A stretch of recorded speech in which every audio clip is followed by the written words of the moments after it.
how much you have renovated the place, what is the vacancy during the period. Maybe you spend 50,000 to renovate and enhance the value of property A to get 5%, but you only spend 5,000 to achieve the same yield for property B to match the same rental yield. So without knowing the exact expenses that you spend to reach rental yield, you couldn't tell whether property B is actually better, much better, because you save 45,000 in renovation or value enhancement, right?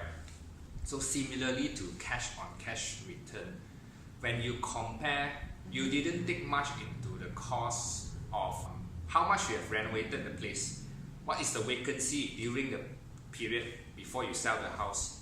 Let's say you hold it for 10 years. During the 10 years, probably there is certain months which is not rented out, but it didn't take into consideration when you calculate cash on cash. This is also cost. So that means the return that you get for cash on cash is also not accurate.